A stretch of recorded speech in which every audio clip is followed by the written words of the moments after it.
Vamos estudar um milagre do Senhor Jesus Cristo, procurando examinar as circunstâncias nas quais ocorreram, que se passou ali, e aplicar para o aspecto espiritual da necessidade das pessoas quanto ao Senhor Jesus Cristo. Está lá em Marcos capítulo 1, versículos 40 a 45. Este milagre é relatado em 3 evangelhos, mas vamos tomar como base Marcos capítulo 1, versículos 40 a 45. O título da pregação é Se Eu Quero, Claro. Marcos capítulo 1, versículos 40 a 45, que diz: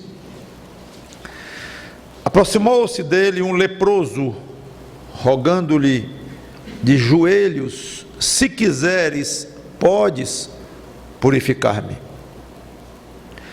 Jesus, profundamente compadecido, estendeu a mão, tocou-o e disse-lhe: quero, fica limpo. Fazendo-lhe então, lá do versículo 42, no mesmo instante lhe desapareceu a lepra e ficou limpo. Fazendo-lhe então veemente advertência, logo o despediu e lhe disse: olha, não digas nada a ninguém, mas vai, mostra-te ao sacerdote e oferece pela tua purificação o que Moisés determinou, para servir de testemunho ao povo. Mas tendo ele saído, entrou a proclamar muitas coisas, ou propalar, que mesma coisa, muitas coisas, e a divulgar a notícia, a ponto de não mais poder Jesus entrar publicamente em qualquer cidade, mas permanecia fora em lugares ermos, e de toda parte vinham ter com ele. Vamos orar. Obrigado, Senhor Deus, pelo ministério do Senhor Jesus Cristo. Obrigado por todo o bem que Ele fez, pelo rastro de benignidade, de misericórdia que Ele deixou naqueles poucos anos de ministério. Obrigado pelos milagres registrados. O apóstolo João disse que se fosse falar em todos, nem caberiam em todos os livros da terra. Mas os que estão aqui foram selecionados a dedo pelo Teu Santo Espírito. Por isso que é próprio nós mergulharmos neles, estudarmos, verificarmos praticamente cada palavra, para poder pregar sobre esses milagres e fazendo as aplicações para nossas vidas. Que Teu Espírito Santo ajude pessoas aqui sem Cristo e ajude pessoas aqui com Cristo, que já são salvas, porque todos precisamos dele, antes da salvação, depois da salvação, todos precisamos desesperadamente dele. É em nome dele que nós te pedimos e agradecemos de antemão pelos efeitos do que tu vais fazer. Amém. Aproximando-se de Jesus, ele tinha consciência da sua necessidade. Ele chegou ali de propósito, com um motivo claro na mente dele. Desejava ser curado. Parece um tanto quanto óbvio. Não sei nem porque que o pastor começa dizendo isso. Que ele chegou sabendo que era leproso. E haveria de não saber que era leproso? Quem era? E com a vontade de ser curado, e haveria de não ter vontade de ser curado. Por que eu disse o óbvio? Porque, olhando para o lado espiritual, as pessoas se aproximam de Jesus não pelo motivo óbvio de que são pecadoras, de que precisam desesperadamente dele, de que são leprosas na alma, desde que nasceram, e deveriam desejar intensamente ser curado desta lepra, ou deste mal que vai levá-los ao inferno. Deveria ser o óbvio. Cuidado com as coisas óbvias, porque muitas vezes não acontece o que deveria se esperar quando elas estão aí. Aí muitos se aproximam do Senhor Jesus Cristo por um mero e insosso costume. Nasceu num lar em que o papai e a mamãe falavam de Jesus, se diziam cristãos, iam para um serviço religioso, uma missa, um culto, e cresceu ouvindo daquela forma Jesus, rezar para Jesus, orar para Jesus, e aquilo vai entrando como algo, repito a palavra, insosso, sem maiores consequências. A religião faz parte da vida, como faz parte. Qual é a escola onde tu estudas? Onde é que tu mora? Qual é o bairro? Qual é a tua religião? Qual é o teu time predileto? É uma área da vida a mais. Sou evangélico, sou cristão. E se aproximam de Jesus por esse mero costume. Outros por superstição, misticismo puro, com algumas fórmulas pré-programadas, o medo de que se não for a ele, alguma coisa ruim pode acontecer, é como uma espécie de um protetor muito misterioso, e não mais do que isso, protetor contra os perigos, contra os acidentes, contra as doenças. Outros por puro egoísmo, todo mundo sofre, todo mundo tem necessidade, então todo mundo olha para alguém ao redor que possa ajudá-lo de alguma forma e aliviar seus problemas. É gostoso encontrar alguém assim, em amigos, em parentes, pessoas queridas. Então muitos, por um simples desejo de ser ajudado, um egoísmo puro e simples, para o meu bem, o meu bem-estar, e um bem-estar puramente terreno, procuram Jesus.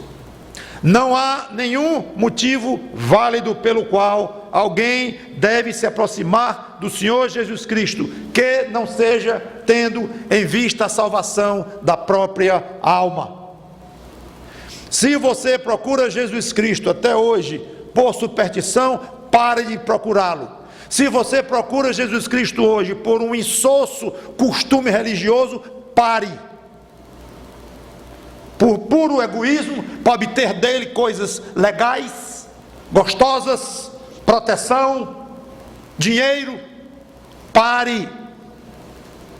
Não há nenhuma razão em procurá-lo, basicamente por estes propósitos, mas um só: salvar a sua alma.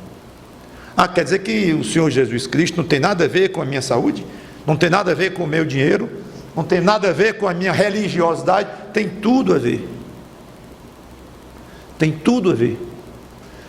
Só que trata-se com ele estes assuntos depois que você passa pelo processo de buscá-lo para salvar a sua alma, e nesse processo de salvar a sua alma, ele lhe perdoar e você voltar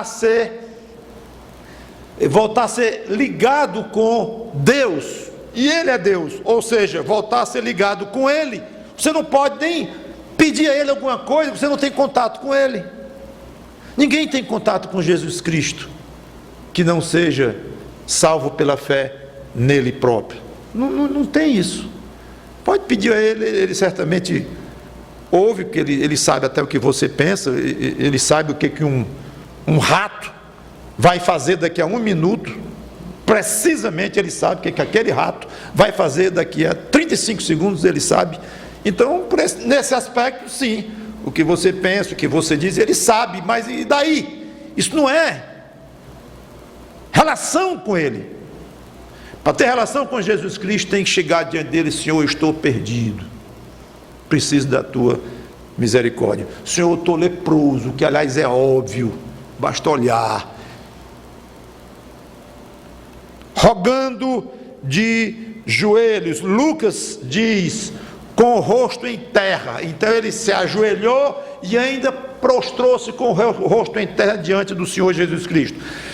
Ele humilha a si mesmo e exalta a Jesus.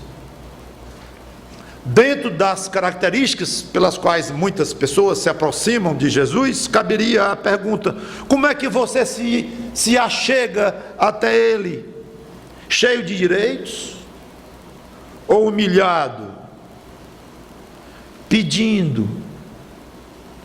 Ou dizendo: faz isso para mim? Com que forma você trata isto? Tem um amigo que mora no interior e ele nunca se conformou com um jeito, pelo menos as pessoas na região onde ele mora, pessoas pedirem carona. Ele viaja muito de uma cidade para outra, aí chega e diz assim: vai para o lugar tal, é? Vou, me leva.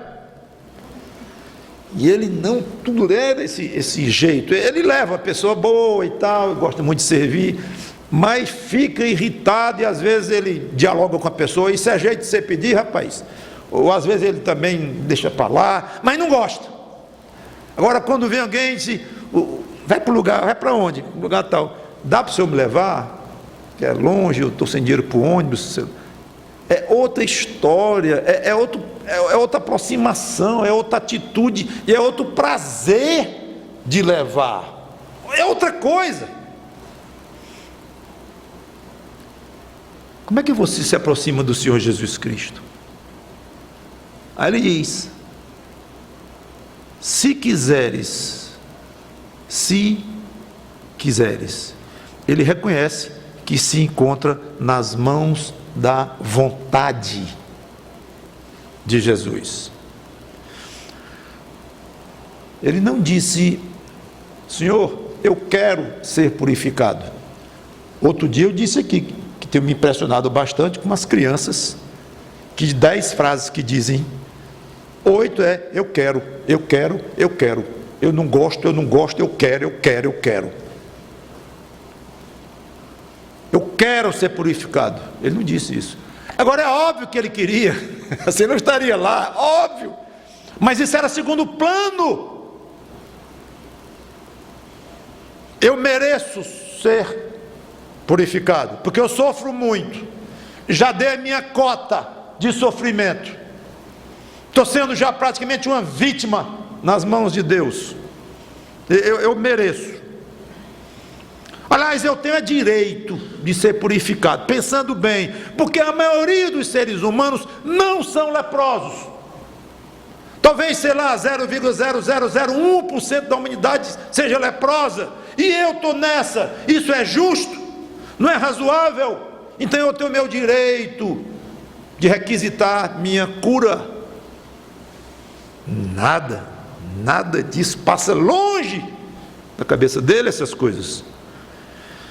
Se quiseres, então ele atesta o seu pedido com base na soberania, no desejo soberano do Senhor Jesus Cristo. E é desta forma que deve se aproximar do Senhor Jesus Cristo quem deseja salvação, não na sua vontade própria. Pode até dizer: eu quero ser salvo. Ah, é? Fique querendo. Você quer ser salvo por quê, meu filho? Porque eu quero. Não, mas não é porque eu quero ser salvo. Mas fique querendo. Já pensou nisso? Ninguém é salvo só por querer, não. A salvação é pela fé, sim. Mas fé não é só querer. Eu quero. Então, você quer? Eu morri para lhe dar a sua salvação, porque você quer, tome. Não é assim. Muitas pessoas não entendem essa sutileza de que o querer humano, que é importante, e ninguém vai ser salvo se não quiser, é importante, mas não é o fundamental, não é o mais importante, não é o que determina se a pessoa vai ser salva ou não, não é a vontade dela, por mais importante e por mais que faça parte do processo. É interessante isso, sutil.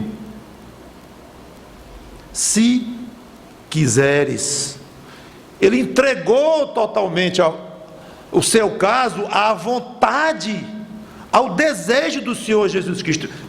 Senhor, é o seguinte, eu estou com a vontade enorme de ser curado, mas fazes de mim o que bem entenderes. A tua vontade pode me curar. Eu posso sair limpo já deste ambiente aqui. É só tu desejares. Teu desejo é óbvio, mas o meu desejo não tem potência nenhuma, não vale coisa nenhuma. Quem se aproxima do Senhor Jesus Cristo deve deixar claro: eu estou debaixo da tua vontade. Tu podes me salvar, me livrar do inferno. Se tu quiseres, eu posso me tornar um filho de Deus, alguém perdoado, totalmente protegido, como acabamos de ouvir aqui, extremamente protegido. É só tu desejares. Então, é uma vontade debaixo da outra. Ele próprio passou por uma situação em que ele teve duas vontades. No seu aspecto humano, na noite do Monte das Oliveiras, na noite em que ele foi traído, logo antes de ser traído, apavorado, angustiadíssimo com o que ele iria atravessar, não só a dor da traição, a dor do abandono, a dor física de tudo que ele ia passar, a dor moral, dor social, dor de todo jeito, mas especialmente a dor espiritual do abandono do seu pai. Então a natureza humana do Senhor Jesus Cristo clama e clama: Senhor, Pai, passa de mim este cálice. Então ele estava com vontade de que o cálice fosse afastado dele, claro, mas logo em seguida ele diz: mas faça-se conforme a tua vontade, não a minha, a tua. Então, um minutinho, aqui está muito confuso. Ele tem duas vontades conflitantes. Ele quer ou não quer que esse cálice passe dele? Afinal de contas, muito simples. Ele subjugou uma vontade à outra. Ele botou a vontade dele, da natureza humana dele, abaixo da vontade do Pai. Se a vontade do Pai fosse não passar o cálice, ele preferia, ele tinha vontade de que isso acontecesse, mais do que a vontade do cálice passar. Duas vontades, uma em cima da outra. Então não se admire com essa questão de algumas vontades, talvez três vontades que você tenha de alguma coisa, não tem problema nenhum, até conflitantes, coisas opostas, desde que você subordine uma vontade à outra e termine a primeira vontade sempre sendo a de Deus, a de Cristo, a tua vontade. Pronto, isso estando bem determinado de coração, não é de boca para fora, mas de coração, você pode ter umas 8 vontades embaixo dessa, está tudo bem, está tudo bem, pois foi exatamente o que o homem fez, louco de vontade de ficar curado, mas ele disse: se tu quiseres, podes purificar-me. 2 verbos: querer e poder. Essa junção é muito poderosa. Essa história é curtinha. A história do milagre em si mesmo são poucas palavras em que é descrito o diálogo do homem com o Senhor Jesus Cristo. Ele só disse isso: se quiseres, podes purificar-me. Mas agora ele confessa fé, no poder de Jesus. Antes era na vontade, agora no poder. É interessante que tem um grande número de pessoas que se acostumaram a se chamar de cristãs desde que nasceram, e seria bom examinar se são cristãs de fato, mas muitos reconhecem prontamente o poder infinito de Deus. Deus é poderoso, isso aí ninguém discute, mas praticamente qualquer pessoa que não seja ateia vai dizer isso, que crê num Deus, ou num Deus, qualquer que seja o perfil deste Deus, o ensino deste Deus, mas Deus é poderoso demais. Deus não tem o poder máximo. Mas eu não sei se muitos chamados cristãos têm familiaridade com o aspecto do poder de Jesus Cristo. A gente ouve falar pouco, mesmo entre crentes verdadeiros, o poder que ele tem. O Logos eterno, a segunda pessoa da Trindade, é tão soberana quanto o Pai Celeste, quanto a primeira pessoa da Trindade. E a segunda pessoa, depois de encarnar-se, tornando-se Jesus de Nazaré, com suas duas naturezas divinas e humana, depois de ressuscitar, recebeu toda a autoridade no céu e na terra, como ele próprio declarou, e voltou ao céu para assumir a sua glória e exercer esse poder infinito. Cristo. É importante considerar, até nós salvos, considerar mais, nos lembrarmos mais disto, do poder que ele, Cristo, tem. Se nós crentes precisamos considerar mais isso, quanto mais pessoas que se chamam cristãs e que colocam muitos outros seres imaginados em termos de poder ao lado de Jesus Cristo, e faz uma salada hierárquica celestial, triste, talvez fatal para a alma delas. Quem é que tem poder mesmo? Não, um ajuda o outro a ter poder, e um fala com o outro, e faz uma cadeia de entidades aí, poderosas na mente deles. E Jesus Cristo passa a ser um integrante desta teia, ou desta, hoje é moda de chamar, essa rede, uma rede de autoridades celestiais. Eu quero dar um passeio com vocês rápido pela Bíblia. Se você não for muito rápido em encontrar as passagens, desista. Apesar de que eu com essa Bíblia nova tenho penado um bocado, porque as páginas são muito mais finas do que a outra que eu usei 10 anos ou mais. Então a mente já estava acostumada a ir praticamente de uma maneira automática nas passagens, mas essa aqui está me dando um trabalhinho. E eu talvez demore mais do que o normal, porque eu passo e já passaram mais páginas do que eu pensava. Mas vamos lá. Observe o que eu vou ler sobre a autoridade, poder e soberania do Filho, da segunda pessoa da Trindade. Mateus 28 e 18. Jesus, aproximando-se, falou-lhes, dizendo: toda a autoridade me foi dada no céu e na terra. Toda a autoridade me foi dada no céu e na terra. Salmo capítulo 2, versículos de 6 a 9. Preguei recentemente sobre esse salmo. Eu, porém, como se fosse o próprio Deus Pai falando, eu, porém, constituí o meu rei sobre o meu santo monte Sião. Proclamarei o decreto do Senhor. Agora é o próprio Filho falando.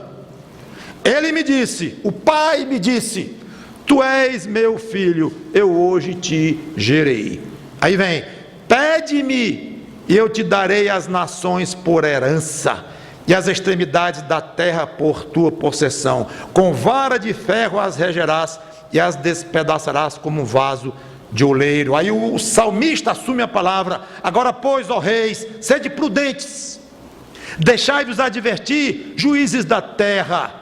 servi ao Senhor com temor e alegrai-vos nele com tremor. Beijai o filho, para que não se irrite e não pereçais no caminho. E continua a passagem. A famosa passagem de Isaías, capítulo 9, versículos 6 e 7, em que se refere ao filho. Porque um menino nos nasceu, um filho se nos deu. Falando do filho. O governo está sobre os seus ombros e o seu nome será maravilhoso conselheiro. Alguns acham que é maravilhoso, é um nome, conselheiro é outro. Outros juntos, no hebraico não tinha vírgula. Então, pode ser um ou outro. Deus forte, Pai da eternidade, Príncipe da paz, para que se aumente o seu governo e venha paz sem fim sobre o trono de Davi e sobre o seu reino, para o estabelecer e o firmar mediante o juízo e a justiça, desde agora e para sempre. Daniel capítulo 7, versículos 13 e 14, descreve claramente, Daniel 600 anos antes de Cristo, ele descreve claramente alguém como sendo filho do homem. Eu estava olhando nas minhas visões da noite, estou em Daniel 7,13, e eis que vinha com as nuvens do céu um como o Filho do Homem. Ora, qual era o título predileto do próprio Jesus? O Filho do Homem, ele se chamava o Filho do Homem. Fala dele. E dirigiu-se ao ancião de dias, o Pai. É descrito aqui dessa forma. E o fizeram chegar até ele. Foi-lhe dado a um como Filho do Homem domínio e glória, e o reino, para que os povos, nações e homens de todas as línguas o servissem. O seu domínio é domínio eterno, que não passará, e o seu reino jamais será destruído. Vou pular alguns. Filipenses 2, 9 a 11. Diz assim: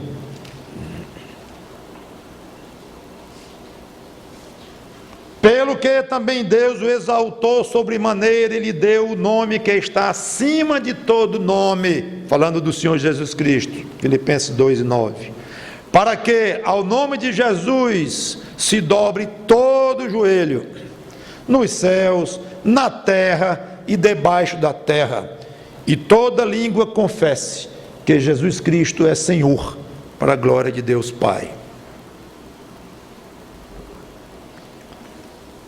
Logo mais à frente, Colossenses 1, 16 e 19.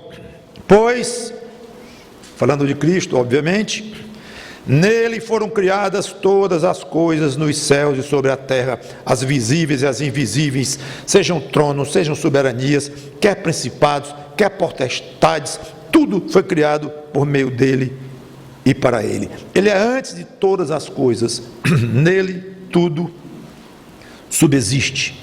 Ele é a cabeça do corpo da igreja, ele é o princípio primogênito entre os mortos, para em todas as coisas ter a primazia, porque aprove a Deus que nele residisse toda a plenitude.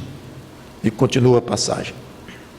Tem outras que eu não vou ler, mas essas já são muito claras e suficientes para mostrarem o poder do Senhor Jesus Cristo. Então, é interessante, o homem havia mostrado vontade, confiança na vontade de Jesus Cristo. Se quiseres. E agora ele mostra confiança no poder de Jesus Cristo. Se quiseres, podes purificar-me. Não adianta vontade sem poder.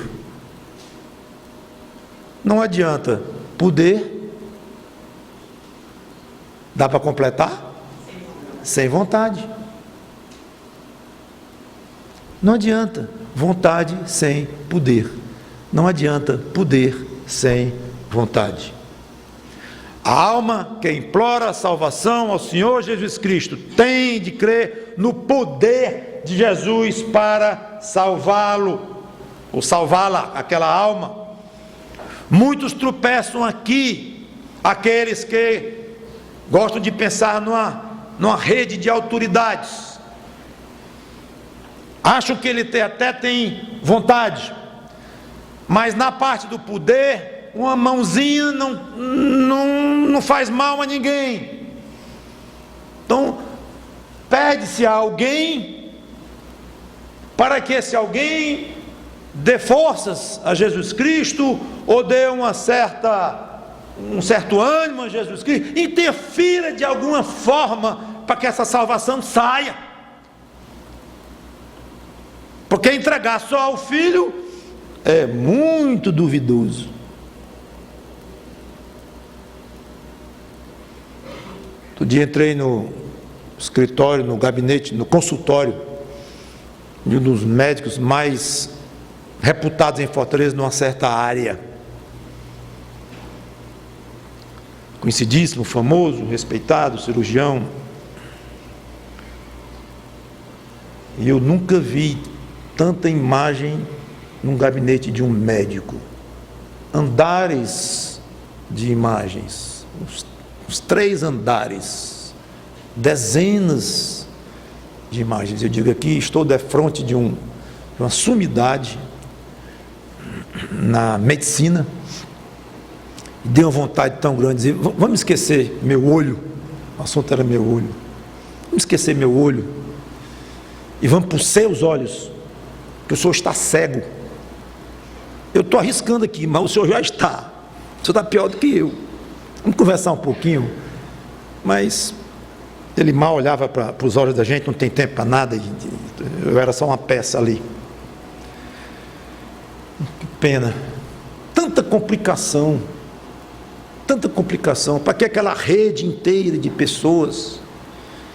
Pessoas, digo, de imagens que supostamente representam pessoas. Muitas delas pessoas históricas que morreram e morreram mostrando fé no Senhor Jesus Cristo, pessoas salvas em Cristo, mas que são atribuídas a ela um tipo de poder extremamente ofensivo a quem tem o único ser humano na face da terra que tem todo o poder nas mãos. Hebreus capítulo 7, versículo 25.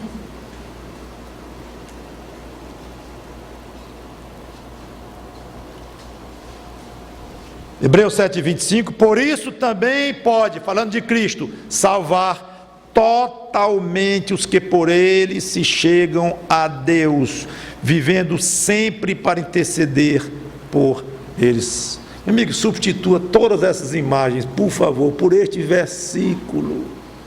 Publique aí, imprima aí na sua laser aí, coloque aí bem grande. Jesus Cristo tem todo o poder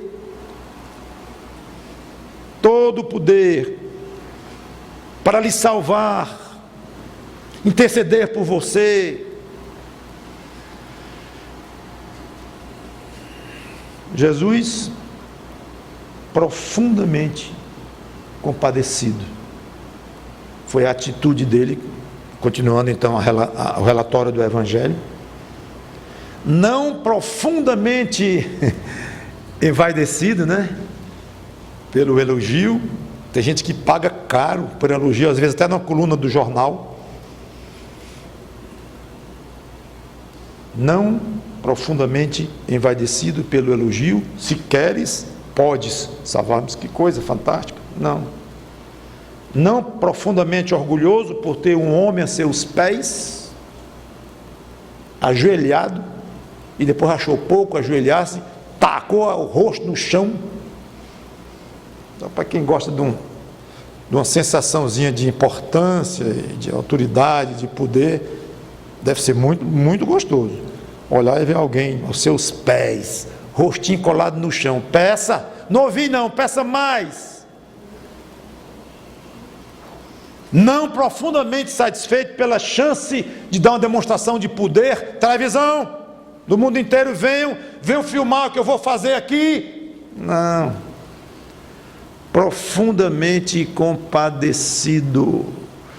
Jesus Cristo sempre sentiu muito, sempre foi muito sensível ao efeito terrível do pecado na raça humana. Sempre mostrou isso.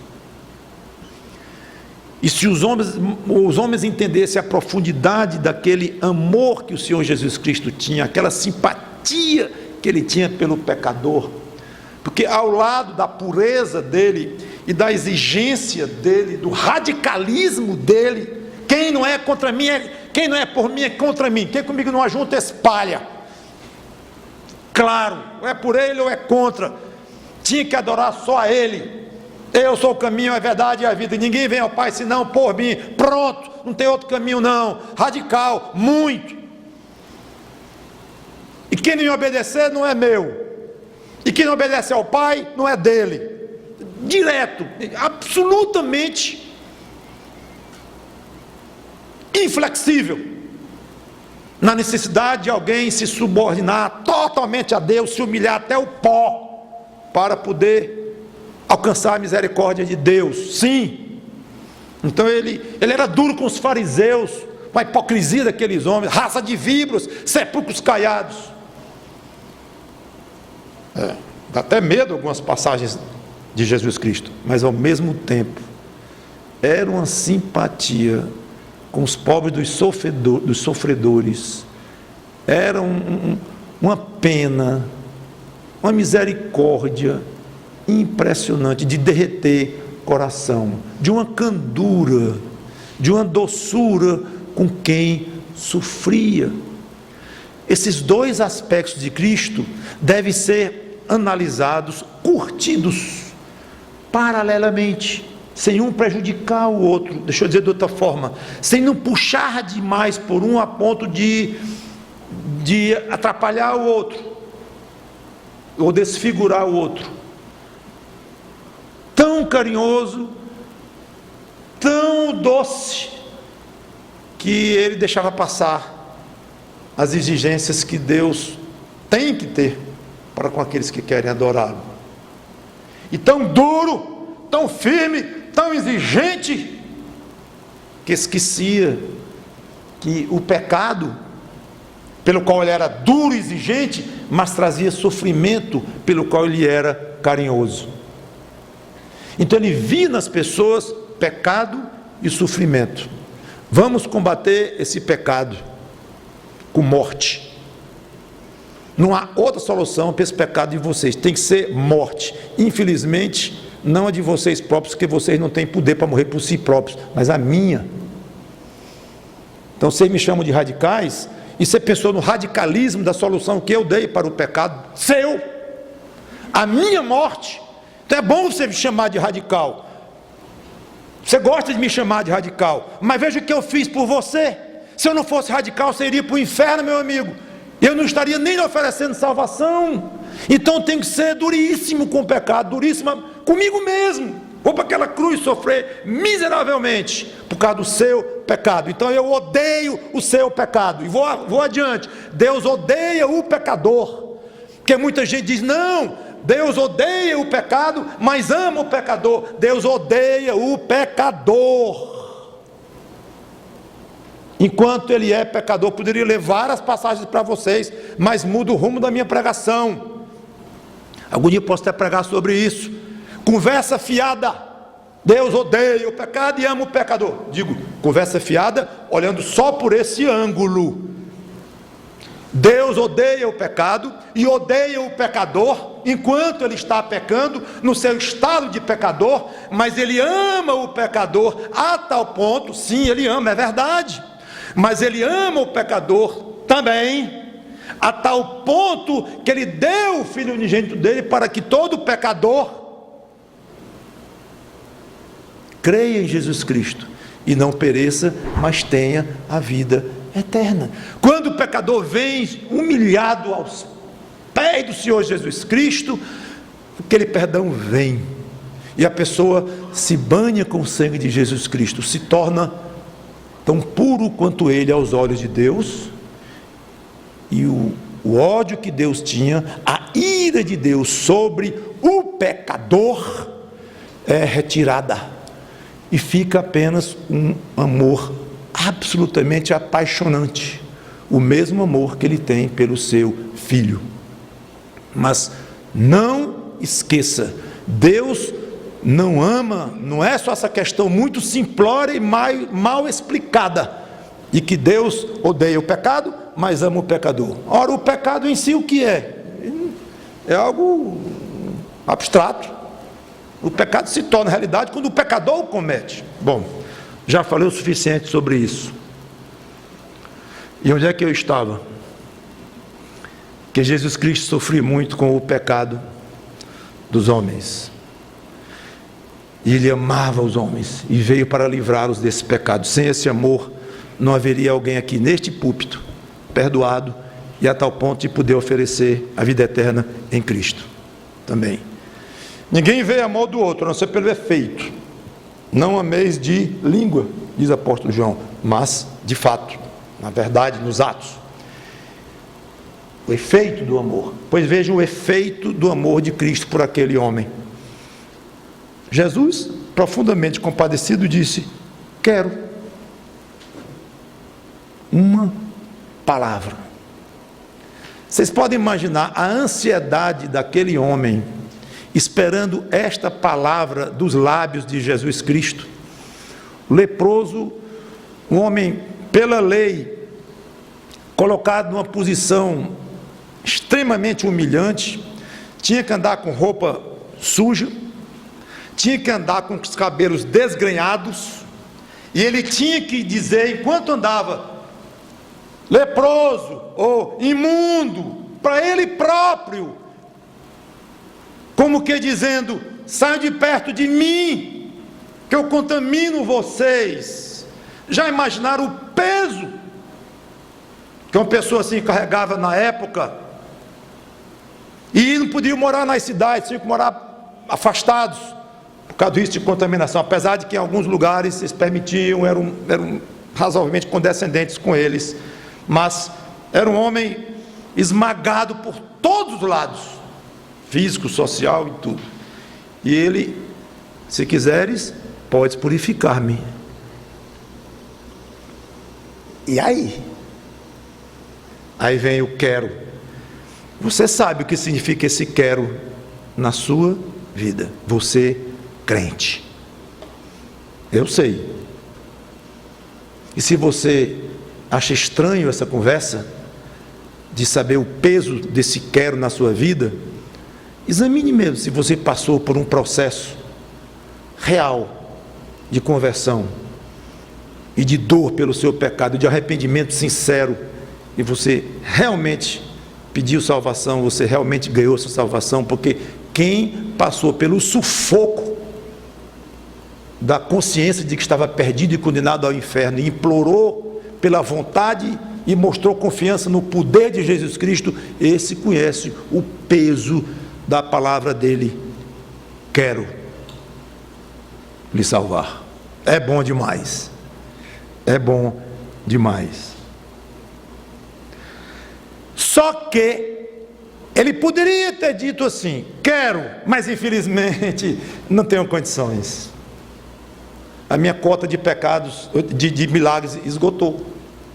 Mas no próximo mês, eu combinei com o meu Pai Celeste que Ele vai me dar uma nova cota. Então no próximo dia 20, mais um pouquinho aí, eu vou ter uma nova onda de poder sobre mim, do Espírito Santo, para curar. Eu quero, mas eu vou pedir permissão aos sacerdotes, sei lá como é que eles vão reagir. Então eu tenho que tratar com as autoridades religiosas apropriadas. Eu vou pedir permissão a eles. Quero, mas eu estou muito cansado, fica para outro dia. Quero, e vou tentar agora, mas eu vou só tentar, eu não garanto, sei lá. Eu tenho toda boa vontade, eu tenho um certo poder que Deus me deu, mas não sei, eu vou tentar. E nada disso. Ele fez o que ele queria. Quero, fica limpo. É uma ordem que ele dá. a doença, ou se era algum demônio sobre aquele homem, ou seja lá o que for, não interessa, não importa. Eu quero, meu amigo, eu quero, e isso é suficiente. Basta eu querer para eu fazer alguma coisa. Como eu quero, fica limpo.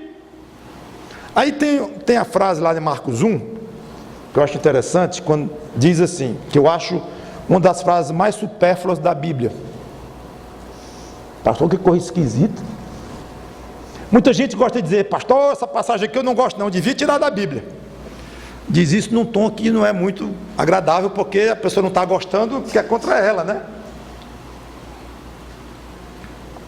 Mas com todo respeito,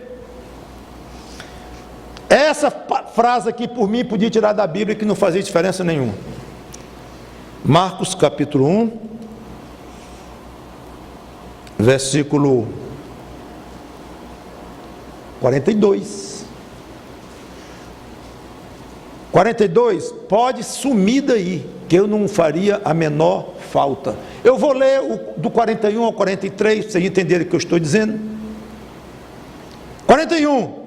Jesus, profundamente compadecido, estendeu a mão, tocou e disse: quero, fica limpo. 43, fazendo então veemente a advertência, logo o despediu. Claro, ele ficou curado, é óbvio. O 42 diz: no mesmo instante lhe desapareceu a lepra e ficou limpo. Muito obrigado, Marcos, por ter escrito essa frase, mas eu passo. Não precisa. Agora, é uma forma de dizer que pode tirar. O Espírito Santo inspirou cada um dos autores da Bíblia, cada tio o i aqui vem de Deus, claro. É uma forma de eu dizer só isso. Não é que você agora vai arriscar. Pastor Mauro disse, então eu cortei da Bíblia essa frase. Você não é nem maluco de fazer isso. Eu estou aqui só dizendo o seguinte: não precisa ninguém dizer que o que Jesus Cristo quis aconteceu. Não precisa. Isso é supérfluo, isso é desnecessário, porque é óbvio que o que ele quer, ele tem tanto poder que o que ele quer obrigatoriamente se cumprir. Não, mas o senhor esqueceu aquela frase que o senhor já puxou nessa pregação: passa de mim esse cálice. O cálice não foi passado dele. Então ali está um exemplo de uma coisa que ele quis e não aconteceu. Você não entendeu nada do que eu disse sobre essa questão de subordinar uma vontade à outra. Claro que aconteceu. Passa de mim esse cálice, mas não o que eu quero, mas o que tu queres. Aí Deus fez o que ele quis, e o que Jesus queria era que Deus fizesse o que ele, Deus, Pai, quisesse. Ele fez, então foi feito. A vontade de passar o cálice era secundária. Ficou limpo. E é muito gostoso quando alguém pede salvação a Cristo. Você sabe disto, que já passou. E no íntimo você pede perdão e se arrepende, e você sabe que foi perdoado. Gosto muito de biografias, e é impressionante como a conversão de grandes pregadores deixaram livros e pregavam para milhares de pessoas, se convertiam centenas de cada vez. Um poder absolutamente divino sobre essas pessoas. É impressionante, é quase regra, a angústia profunda que Deus permitia que esses homens passassem antes da conversão. Dias, semanas, meses, alguns anos. Alguns iam para a rua, quase enlouquecidos, para a rua, gritando, falando alto, que não aguentava mais aquele peso do próprio pecado. Gente de 15 anos de idade, menino de 16, 14 anos de idade, com a convicção de pecado, de não aguentar, de se dobrar, de querer morrer, mas não quer morrer porque vai para o inferno. Mas não vinha salvação, não vinha e pede perdão, aí jejua e não sente alívio. Aí ele faz uma promessa e não sente alívio, e faz aquilo e não sente alívio, e faz um bocado de oração e não sente alívio, e a pessoa vai quase ao desespero mesmo, literalmente. Também é regra em pessoas que passaram por este processo, homens assim como eu estou descrevendo. De repente,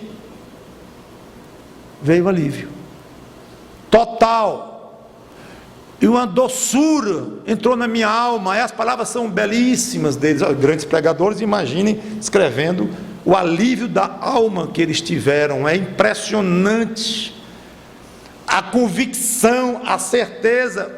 Vários daqueles sofreram perseguições, morreram pela fé, mas absolutamente convictos da sua salvação, do perdão que lhe foi dado. Que inferno, que nada, tchau inferno, vou para o céu. E a gente via pessoas dizendo: Senhor, assim que tu tiver encerrado o que tu tens para a minha vida, pode me levar para aí, que eu estou doido para ir para aí, estou ansioso para ir para o teu lado. Idade, 25 anos, li hoje à tarde, 25 anos de idade, parecia um homem de 80, dizendo isto: quero partir, eu quero logo para o teu lado, assim que encerrar aqui as minhas atividades, me leva por favor. 25 anos de idade, olha a cabeça de uma pessoa, o coração de uma pessoa dessa, mas sofreu muito pela angústia da salvação. É por isso que eu digo, se você não está entendendo bem, quando eu digo do prazer que invade uma alma de alguém, por saber que é salvo, é bom você reavaliar. Alguém pode dizer, o tempo está correndo, alguém poderia dizer: mas eu já pequei tanto que no meu caso, ele não vai querer não. Não depende do querer dele? Depende. Poder, eu creio que ele tem mesmo. Agora, realmente o senhor disse que não adianta querer sem poder, poder sem querer. Poder ele pode até ter, mas ele não vai querer não. Sabe por quê? Já pequei demais. Não vale isto. Não vou ler, leia, colocarei lá no site, lá no texto, quem quiser ver depois, João 6, 35, 37 e 39, quando ele fala da garantia da salvação de alguém que vem para a mão dele e ele não solta mais. Em Lucas 15, 10 diz que os anjos no céu se alegram quando um pecador se arrepende. Bom, é o seguinte: os anjos se arrependem quando a pessoa não passa de 100 mil pecados, é o limite. Agora, meu amigo, se você cometeu 100.008 pecados, pode esquecer, não tem arrependimento que alegre um anjo daquele. Acabou, encerrou, sua cota foi preenchida. Não está lá isso. Um pecador que se arrepende pode ter 90 anos de vida, 15 anos de idade, não interessa. É pecador? Sim. Está profundamente arrependido? Sim. Você está perdoado. E a alegria do céu é muito grande. Quero encerrar. Versículos 43 e 45 tem uma observação muito interessante. Marcos 1, 43 a 45.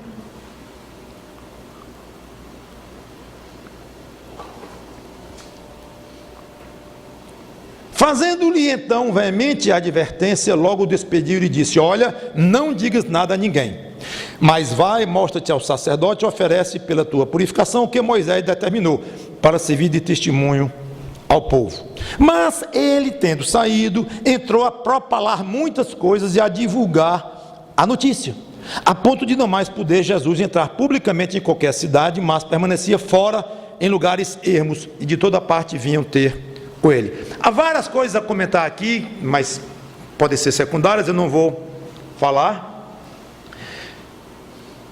Mas ele desobedeceu o Senhor Jesus Cristo. O que ele fez? Ele passou a propalar. Muito bem, aí você vai lá no grego e nota que o verbo grego traduzido aqui por propalar é kerisou, que é uma palavra técnica, de onde vem querigma, proclamação do Evangelho. Vejam como o erudito Strong explica essa palavra, os sentidos dessa palavra: proclamar como um arauto, falar abertamente algo que foi feito. Agora vem no sentido mais dos Evangelhos e do Novo Testamento, usado da proclamação pública do Evangelho, realizados por João Batista, por Jesus, pelos apóstolos e outros mestres cristãos. Strong. O homem saiu pregando o mesmo verbo usado para Jesus, João Batista, os apóstolos. Ele saiu proclamando o que Jesus fez por ele. Tem uma lição curiosa aqui. Os comentaristas, eles ficam pisando em ovos quando eles falam disso. De fato, não foi muito bom. Jesus mandou, né? Mas pregar o evangelho, né? Sempre é bom também. E outros nem falam do aspecto da desobediência, só falam que ele pregou o evangelho e tal. Eu pensei, e eu tiro uma lição, pelo menos para mim, e eu sugiro para você, curiosa. Desobedecer a Cristo nunca é saudável mesmo, e não é digno de ser imitado, uma desobediência, sem dúvida. Se Jesus lhe deu uma ordem, cumpra, seja o que for, seja como for, cumpra. Jamais eu poderia recomendar alguém a desobedecer uma ordem direta de Jesus Cristo. Curiosamente, ele causou um bocado de problema para o Senhor Jesus. Vocês viram? Ele espalhou tanto a notícia que Jesus não podia mais entrar nas sinagogas, tinha que ficar ao lado das cidades, porque entupiu de gente querendo ver Jesus e ser, obviamente, curado também.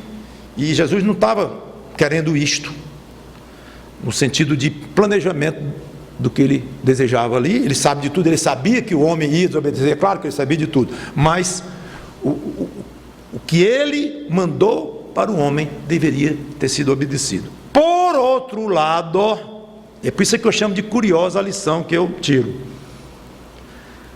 Para quem é alcançado pela graça dele, Cristo, é muito difícil se controlar e não sair divulgando, mesmo estando proibido. Eu não estou desculpando o homem, eu estou entendendo o homem. E quando eu me coloco no lugar dele, eu tenho a impressão que essa aí, eu não sei se ia conseguir obedecer, não. Mas tem que obedecer, eu sei. Então fiquem aí com essas duas coisas. Não desobedeça a Cristo. Porém, é difícil se controlar a ponto de não falar do que Cristo fez por você. Quanto a você, você não está proibido, até onde eu saiba, de pregar o evangelho. Não sei que você recebeu uma revelação do alto, teve um sonho que você entende que veio de Deus. Cuidado com esses sonhos, com essas revelações. Eu creio que Deus nem se comunica mais conosco de uma forma normal, pelo menos dessa forma. A não ser que você tenha recebido uma coisa muito direta de Cristo, como aquele homem recebeu, mas não sendo isto, você recebeu uma ordem de pregar. Como é que diz? O útil ao agradável, né? Vou juntar o útil ao agradável.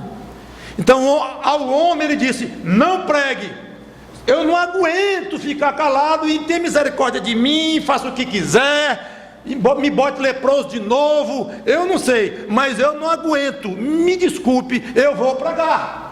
Agora, esse problema era dele, daquele homem. Você não tem esse problema, porque exatamente o que ele quis fazer, correndo o risco de ser punido por uma desobediência, você tem que fazer é aquilo que ele quis fazer, com risco, e você é mandado fazer aquilo que ele queria fazer, com risco. Gente, sopa no mel.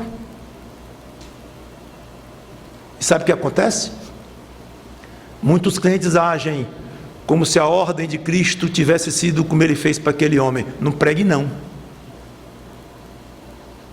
Calado. Uma coisa boa. Não tenho que me expor, não tenho que sofrer perseguição, não tenho que passar vergonha. Oh, coisa boa. Se essa é a sua reação, repense, porque muitos crentes agem como se tivessem passado pela mesma experiência do ex-leproso. Eu lhe curei, eu lhe salvei, boca fechada. E é assim que você está até hoje. Absurdo! Porque disse exatamente o contrário. Então o risco que você corre é o contrário daquele homem. É ao não falar, você está desobedecendo a Cristo. Mas pastor, o gostoso não é falar? Claro. E por que eu não gosto de falar? Problema espiritual, virose. Hoje todo mundo tem virose, né? Virose espiritual, talvez bacteriana, grave. Você não ter prazer de proclamar, propalar o que Cristo fez por você, e não livrando você de uma lepra, que com o fim da sua vida ia desaparecer, mas livrando você do inferno, e você mal abre a boca, e tem quase que vergonha de falar, e tem restrições de pregar o Evangelho. Gente, tenha paciência. Você que é crente no Senhor Jesus Cristo, de que lepra é essa que você foi curado? Parece até que Jesus Cristo curou a unha encravada sua, que você mal valoriza, já até esqueceu. Curou sua alma do inferno eterno. Você devia estar falando direto. Pastor, eu não tenho o dom da pregação, do púlpito, eu não estou falando disso, mas de falar de Cristo, do que Ele fez por você. Quanto a você, amigo, amiga sem Cristo, reconheça que você tem um mal incurável, vá a Cristo com humildade, sem direitos, sem muito querer, mas mesmo querendo, tudo bem, mas subordine esse querer ao querer de Jesus Cristo, mas já sabendo que Ele quer lhe salvar. Ele morreu para ter o gozo, o prazer de salvar quem chega a Ele pedindo perdão, pedindo salvação, pedindo cura eterna. Que Deus nos abençoe e vamos orar. Obrigado, Senhor Deus, pela Tua palavra, que Teu Espírito Santo, como eu pedi no início, use o que foi dito aqui da Tua forma, de acordo com a vontade do Senhor Jesus Cristo, e de acordo com o poder do Senhor Jesus Cristo, através do Espírito Santo que habita em nós. Em nome dEle que te pedimos e agradecemos. Amém.